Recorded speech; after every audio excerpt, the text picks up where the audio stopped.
Daily Detroit is brought to you by the community. Support our work at patreon.com/dailydetroit. On today's show, two big stories.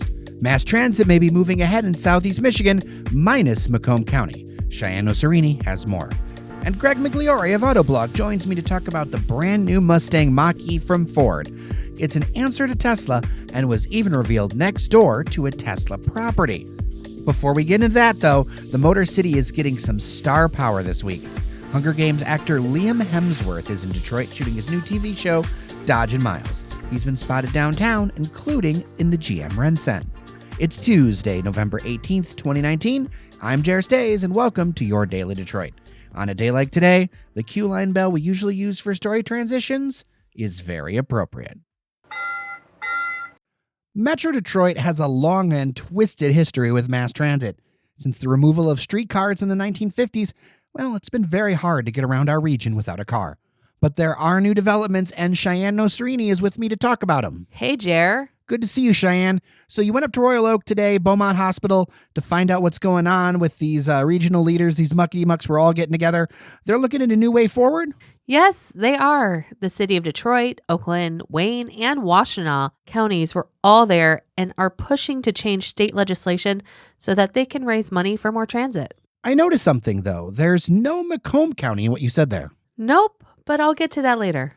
So it's kind of a coalition of the willing? Well, what about SMART, the suburban bus system? So this goes over and above what we have right now. SMART would be untouched by this proposal that aims to raise additional dollars for more service in the counties of the willing. They plan to do it through revising the Municipal Partnership Act. So if you look at the data, and I have been following this story for years, it feels like millennia, to be quite honest. Metro Detroit spends less per person on transit than almost any other region. Even Cleveland spends more than double what we do.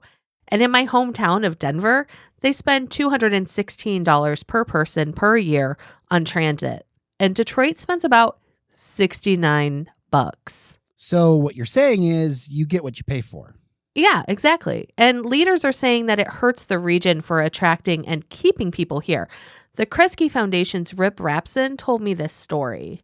A number of the speakers referred to attracting young people, retaining young people, encouraging people to stay and make this their home in retirement. I mean, there are all sorts of ways in which the absence of a regional transit system hurts us economically over the long term. And I have two children, both of whom have moved out of Michigan, and both of whom have said that they would come back if we had a transit system.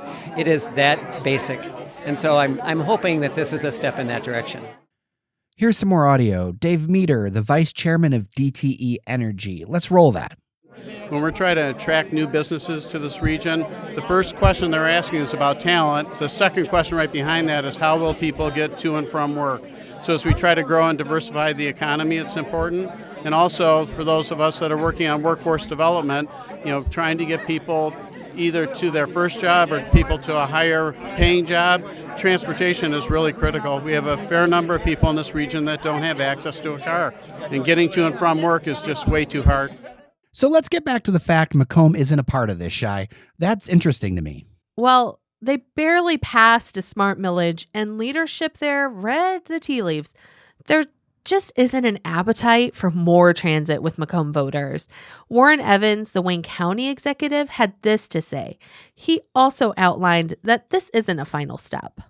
We didn't see that would be different this year, next year, or the year after necessarily. And so this gave us an opportunity to create a plan to be able to go forward, where each county gets the opportunity to vote. I mean, the statute just allows us to put something on the ballot. Voters still have the opportunity to take it up or down, and we know that transit has to show value to people or they're not going to vote for it. So if we can get this cog in the wheel done, we can work on the plan. So what is next? The idea is to get the law changed in December so that the three counties could put some sort of enhanced transit separate from the RTA, separate from SMART, separate from DDOT on a future ballot. And I'll note there's bipartisan support for this. Do you know how much they're looking to raise? Well, there wasn't talk of how much or what this plan would exactly look like, just that they would like the plan to be out by spring of 2020 and then on a November 2020 ballot initiative. So another layer of government, doesn't that kind of seem like duplication? Many regions start with multiple agencies. And let's be realistic about politics here. You're not going to see a merger. If you're waiting for a merger of all of these systems, you're going to be waiting for a very long time to get anything done. Okay, so let's get into some things. I know, Shianne, you went to Indianapolis for us to cover transit a while ago. How does that relate to this? Yeah, so this kind of seems very similar to how they passed it there. Sign up who wants to do this and build around that. The counties that don't sign up now can do so later at another date. This looks like this could be progress. It wasn't that long ago that I had to always take a transfer at the state fairgrounds just to go from downtown Detroit to 9 Mile and Woodward to get home from work. Our system isn't competitive on a national or world stage, but it's better than it was. I remember that, Shi. That was a complete and total mess. It really was a mess. And I also want to call out, Jer, that you had an editorial that basically lined out that those who want transit should just do it. Wayne and Washtenaw. In that time, and with the death of L. Brooks Patterson, Oakland leadership has flipped to match their voters. If you look at how the smart millage passed, the Oakland County Commission is now in Democratic hands and for regional mass transit.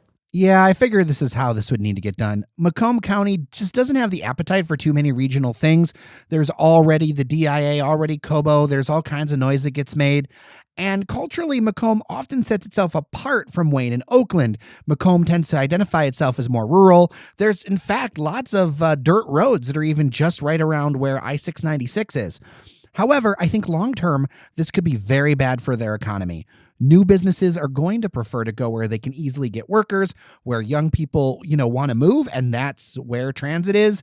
And I think it's going to be interesting to see how this one plays out. Maybe penny wise, pound foolish. So this timeline is really aggressive, Jer. So this will be really interesting to watch. Well, thanks, Shianne, for all of this. You're welcome. Joining me on the line, Greg Migliore from Autoblog. Welcome to Daily Detroit.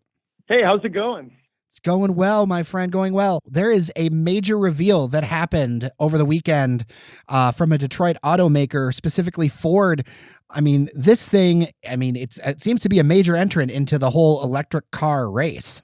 This is the Ford Mach-E. This is a landmark vehicle for Ford. It's the first Mustang to be electrified. It's the first Mustang to have 4 doors.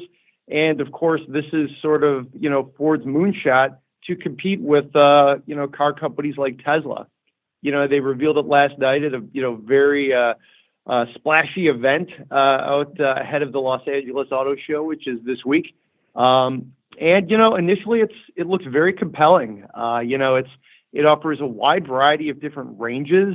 You're looking at, everything from like 300 miles to a little bit to more. Lots of different power configurations. The price is going to start about $44,000 and then range up to about $60,500, which would be a top end model with a lot of power, a lot of amenities on it. It's exciting. This is a really important car for Ford. Well, looking at the pictures and some of the video up on Autoblog, it really strikes me that this vehicle has embraced being an electric car with that big center screen dash and things like that. The more space, it's less like instrumenty and more like, frankly, kind of like a phone. Yeah, I think that's the idea. The reveal last night was at an airplane hangar pretty close to Tesla's headquarters, which, do the math, I don't think that was a mistake. And Tesla is known for having very, cool interactions with its, riders, drivers, consumers like that, as far as screens and infotainments. So I think Ford is trying to connect, with this sort of, new breed of customers by using tactics like that. It looked pretty cool. If you look at the pictures, we have a ride along. One of our reporters was out there. He got a very brief ride in the new Mach-E. And, you can see that it's all very forward looking, very, even futuristic. I think it looks cool. Yeah, some of the feedback online that I have seen include that, it's definitely a different look to a degree for the Mustang brand to not be it's not just a car per se. It's more of a crossover, right?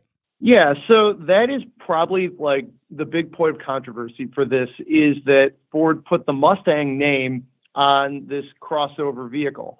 I actually don't think the electrification part of it is all that controversial. I think it's frankly a natural step to make the Mustang electric. I think we're seeing the future is going to go electric in most segments. And I think, frankly, I think making an electric Mustang is a brilliant move. You get a ton of performance and power out of that. You sort of future-proof it, if you will, in some ways. I think some of the controversies come from the fact that this is more of a crossover. I mean, it is a crossover. If you look at it, it's, got that sort of silhouette. The stance is a little bit different than a traditional sports car or sports coupe like the Mustang. But it also has a lot of Mustang styling cues, especially if you look at the headlights, the hood, the tail lights. So I think basically what they're trying to do is take their strongest name, which is Mustang. It's iconic. It's been around for decades. It really resonates with consumers, with enthusiasts, and put it on perhaps one of their most important vehicles going forward, which is an all-electric crossover. So I think they're going all in on this. It's risky, but it's a very aggressive play, and it could really pay off. Do you have any kind of like background on the infrastructure for these kind of things? Because I know that there's like charging networks, and that tends to be a concern for folks of like, where are they going to top off this thing? I know there's varieties on range, but it is kind of, I believe it is comparable to the Teslas as far as range. But what about access to charging, basically topping this thing up? Yeah. So there's a wide variety of ranges, actually, all the way from 210 miles to 300 to even more than that, depending on like what size, battery options you take, or if you want all-wheel drive or rear-wheel drive. So once you kind of figure that out, then you would sort of sketch out, well, how are you going to use this, your Mustang Mach-E? And there's two different kinds of chargers you could get. There's a home charger, which would, certainly if you're going to buy a vehicle like this, you probably very seriously look at getting a home charger. I think that's, a very logical, practical thing to do. And there's also a mobile charger, which you could also purchase. So that would sort of maybe alleviate some of the range anxiety a little bit if you, could get somewhere where you could set up your mobile charger. And a lot of that is to come. This vehicle isn't going to be, available until late 2020. So I think there's going to be a lot more as we get closer to the launch as far as Ford's plans for an infrastructure and really just setting up the rollout of the Mach-E. And just first impressions for you then, how do you think this is going to stand up in the big electric car debate? Is this something that Ford really should be able to hang their hat on? Yeah, I think so. I think as far as making this an electric car, I think this is a really strong move. I think if you kind of look at the landscape and say, hey, the future is electric and consumers like crossovers, what's our best name? Mustang. Okay, let's roll with it. I mean, to me, this is taking all of your strongest elements and looking at, the competitive field and just going for it. I think that's a great play. I think Ford is probably going to running into some, dissonance from its hardcore Mustang base, just reading some of the comments on our site and, some of the tone from some of the other, maybe more enthusiast sites. There's a little bit of, I'd say, mental calibration as they try to sort of figure out these new elements of the Mustang. But I do think once you get past that, and I think that's actually a very vocal minority, perhaps, of car people. I think once you get past that, having an electric Mustang is a very compelling thing. It's the sort of thing that if this was just called something generic, like the Ford, the Ford something with a green kind of tint for the name, the Ford Leaf, to steal a Nissan name or something like that, it might struggle to cut through the clutter.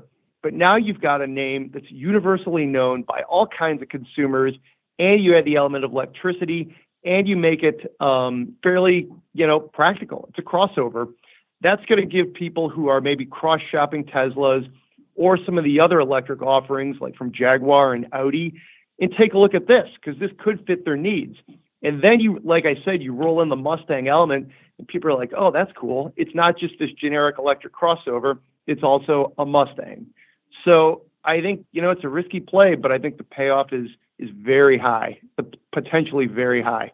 Well, Greg, thank you for your time to talk to us about this one. We will be sure to link to that ride-along video and all of your coverage over on Autoblog. I appreciate you and looking forward to talking to you for the next big reveal. Anytime.